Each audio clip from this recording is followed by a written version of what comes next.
സുഹൃത്തുക്കളെ, ഞാൻ ഈ ദിവസങ്ങളിൽ വീണ്ടും ഒരു തപസ്സിലാണ്.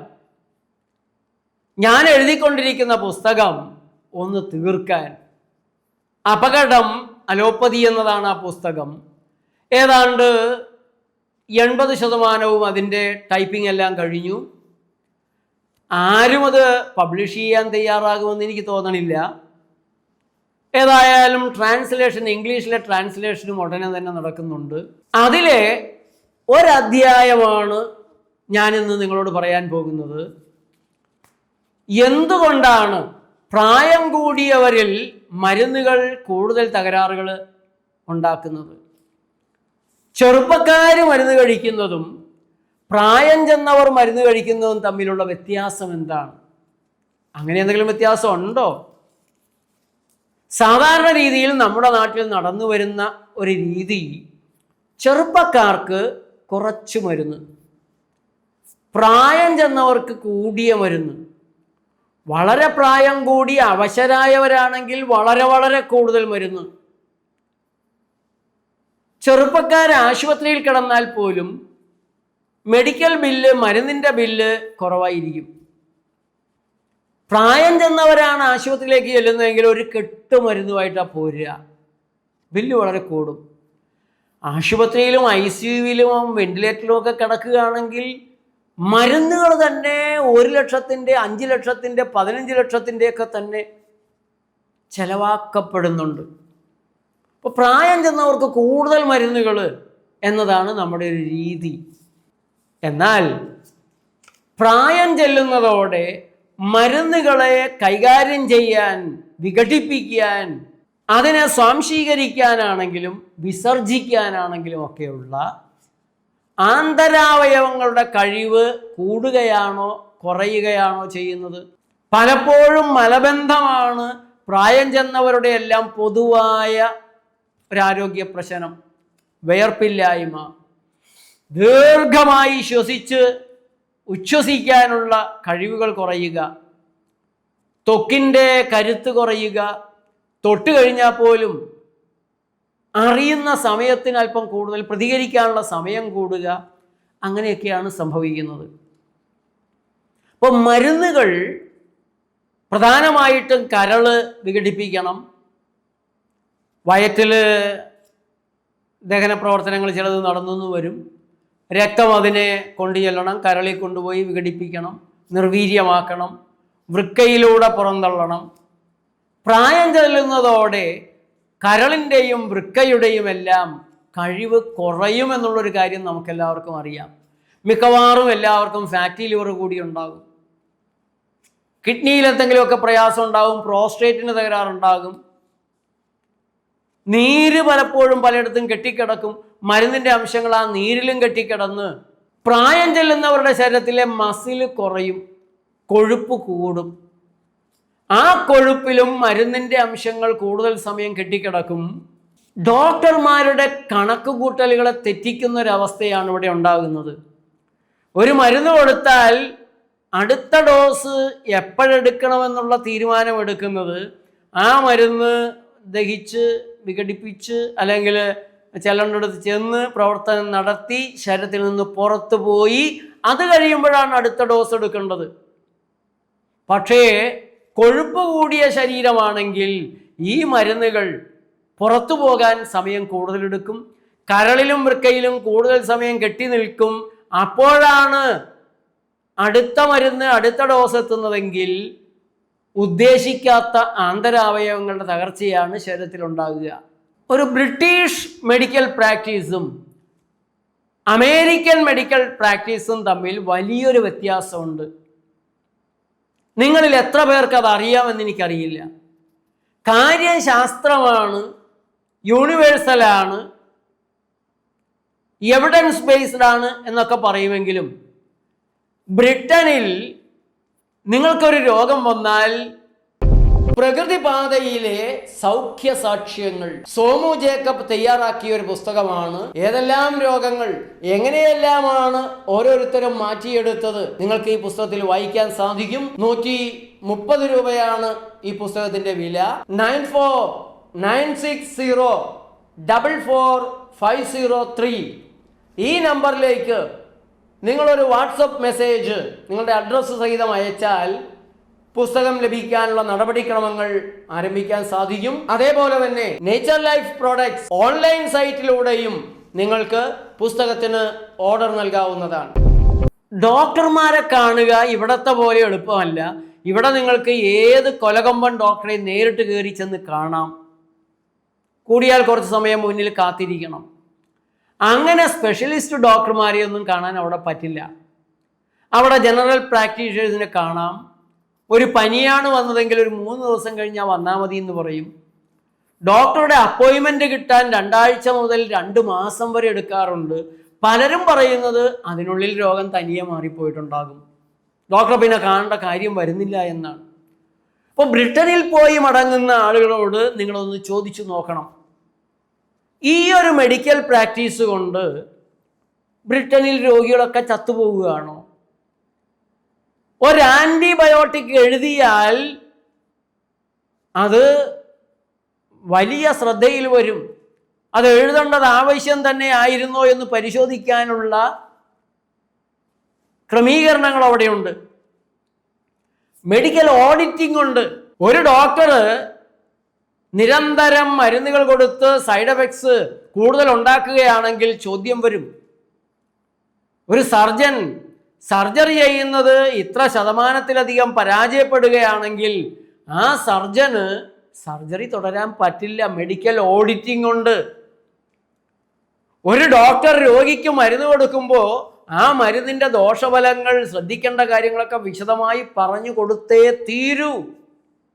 നമ്മുടെ നാട്ടിൽ സുപ്രീം കോടതി പറയുന്നത് അങ്ങനെയാണെങ്കിൽ 10-15 പേരെ മാത്രമേ കൺസൾട്ട് ചെയ്യാൻ സാധിക്കുകയുള്ളൂ, അതുകൊണ്ട് അങ്ങനെയൊന്നും വേണ്ടെന്നാണ്. എന്തൊരു കഷ്ടമാണ്.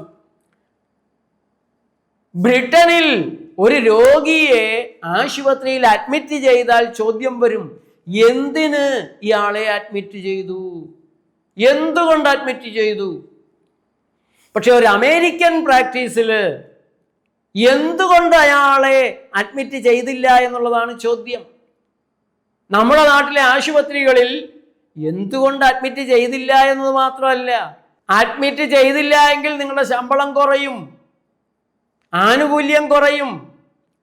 വരുന്ന രോഗികൾക്ക്, കഴിയുന്ന രോഗികളെ എത്രയും പെട്ടെന്ന് വിളിച്ചു വരുത്തുക, പരമാവധി ടെസ്റ്റുകൾ, ലാബ് ടെസ്റ്റുകളെല്ലാം ചെയ്യിപ്പിക്കുക.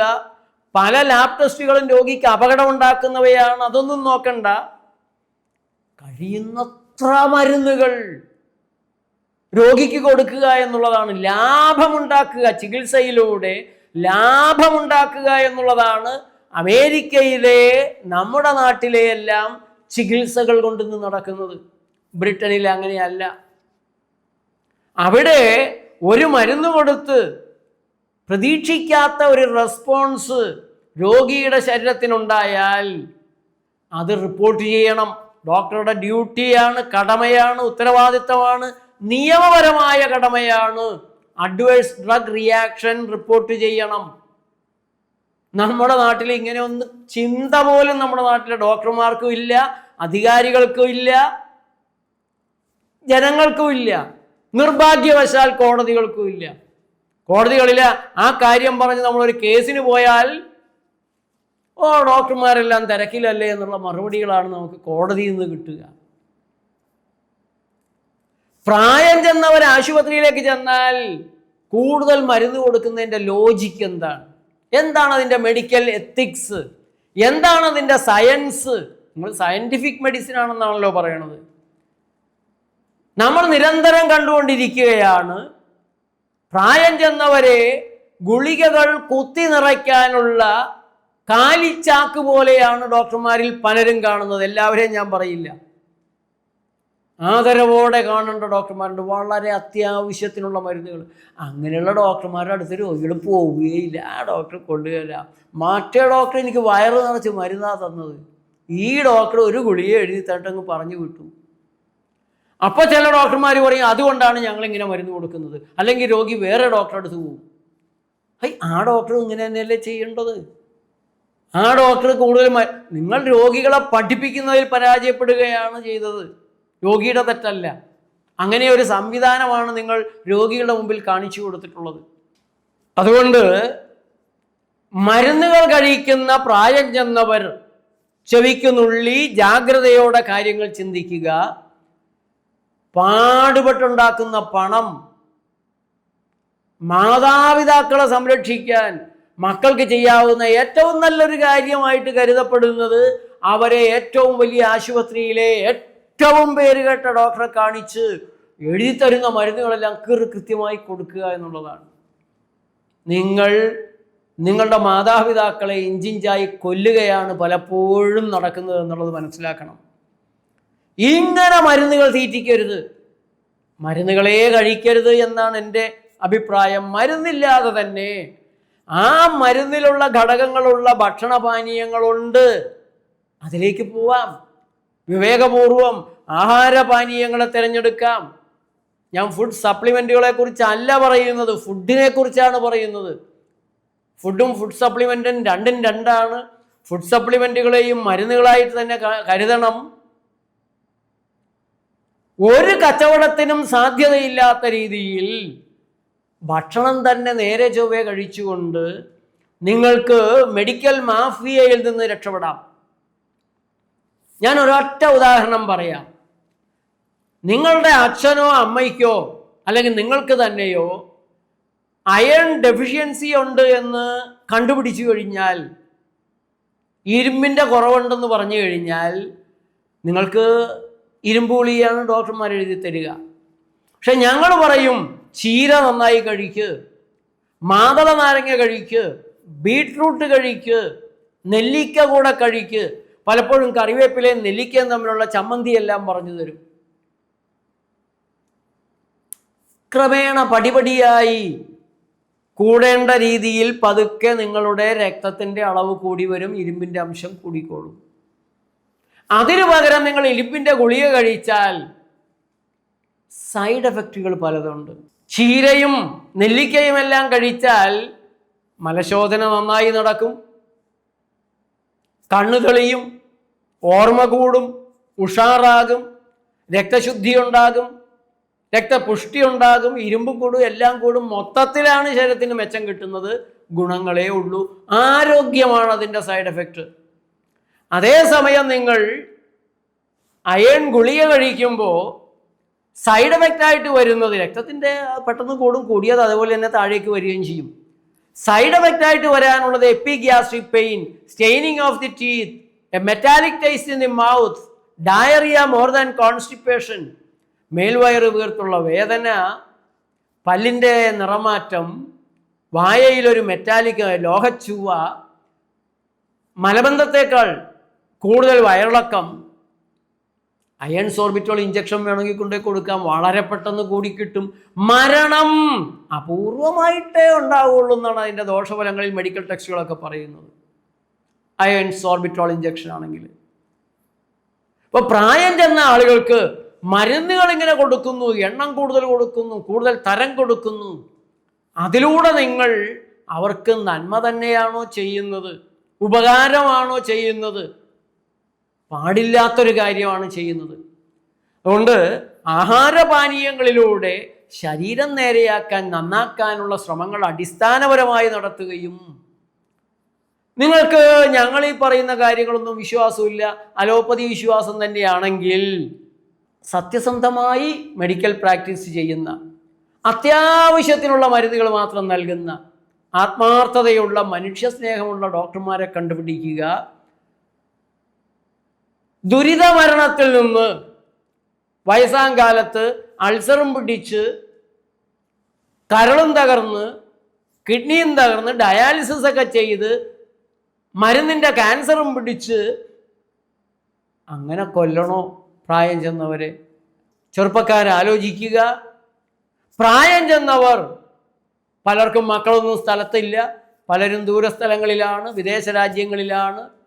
അവർ ഈ കാര്യങ്ങൾ, പക്ഷെ അവർക്ക് പലരുടെയും വിചാരം ഈ മരുന്ന് കൊണ്ടാണ് ജീവിച്ചിരിക്കുന്നത്, ഈ മരുന്നുകൾ കഴിച്ചില്ല എങ്കിൽ ഞാൻ ചത്തുപോകുമെന്നുള്ള പേടിയാണ്. ഈ മരുന്നെല്ലാം കഴിച്ച് പ്രതീക്ഷിക്കാവുന്ന ഒരു ആയുസ്സിന് അപ്പുറത്തേക്ക് പോയ ആരെങ്കിലും നിങ്ങൾ കണ്ടിട്ടുണ്ടോ? നിങ്ങളുടെ കാർന്നന്മാരുടെ പൂർവികരുടെ ആയുസ്സെങ്കിലും തികയ്ക്കുന്ന ആളുകൾ നിങ്ങൾ കാണുന്നുണ്ടോ? ഈ മരുന്നുകളൊക്കെ ആയുസ്സിനെ സഹായിക്കും, ജീവിക്കാൻ സഹായിക്കുമെങ്കിൽ നിങ്ങൾ നിങ്ങളുടെ പൂർവികരെക്കാൾ കൂടുതൽ ആയുസ്സിൽ ജീവിക്കണം. അപ്പോൾ പറയും 47 വയസ്സായിരുന്നു സ്വാതന്ത്ര്യം കിട്ടുമ്പോൾ ശരാശരി ആയുസ് അതൊക്കെയായിരുന്നു. കാരണം ചെറുപ്പത്തിൽ കുട്ടികൾ ധാരാളം മരിച്ചിരുന്നു. 5ഉം 10ഉം കുട്ടികൾ ഒരു വീട്ടിലുണ്ടാവും. അത് വെച്ച് 100 വയസ്സായ അപ്പൂപ്പൻ്റെയും ഈ മരിച്ചുപോയ 1 വയസ്സിൽ മരിച്ച കുട്ടിയുടെയും കൂടെ കൂട്ടി 2 പേര് 101 വയസ്സ് വരെ ജീവിച്ചു. ആ 2 പേരുടെ 101 വയസ്സിനെ 2 കൊണ്ട് ഹരിക്കുമ്പോൾ 50 കിട്ടി. അപ്പോൾ 2 പേരും 50 വരെ ജീവിച്ചുള്ളൂ എന്ന് പറയുന്ന കള്ളക്കണക്കാണത്. നിങ്ങൾക്കറിയാമല്ലോ നിങ്ങളുടെ കാരണവന്മാർ ജീവിച്ച ഒരു സമയം. അതിൽ എത്രത്തോളം കൂടുതൽ മരുന്ന് കഴിച്ച് നിങ്ങൾക്ക് കൂട്ടിയെടുക്കാൻ പറ്റുമെന്ന് ആലോചിച്ചാൽ നിങ്ങളുടെ ഈ മരുന്ന് കഴിപ്പുകൾ കൊണ്ട് നിങ്ങളുടെ ആയുസ് കുറയുന്നതേ ഉള്ളൂ. അത് തിരിച്ചറിയണം. ഏതായാലും വിവേകപൂർവം മരുന്നുകളെ സമീപിക്കുകയാണെങ്കിൽ തന്നെ ശരിയായ രീതിയിൽ മരുന്നുകളെ സമീപിക്കുമ്പോൾ മരുന്നിൻ്റെ ഉള്ളിലിരിക്കുന്ന സാധനങ്ങൾ ഈ പ്രകൃതിയിലുള്ള ഭക്ഷണ സാധനങ്ങളിലൊക്കെ ഉണ്ട്. അതനുസരിച്ച് ശരിയായ ആഹാരപാനീയങ്ങളിലേക്ക് വരാൻ നിങ്ങൾക്ക് ഭാഗ്യമുണ്ടാവട്ടെ. ആരോഗ്യം അനുഭവിക്കാനും രോഗങ്ങളില്ലാത്ത സുന്ദര ജീവിതം നയിക്കാനും നിങ്ങൾക്ക് കഴിയുമാറാവട്ടെ. നന്ദി, നമസ്കാരം.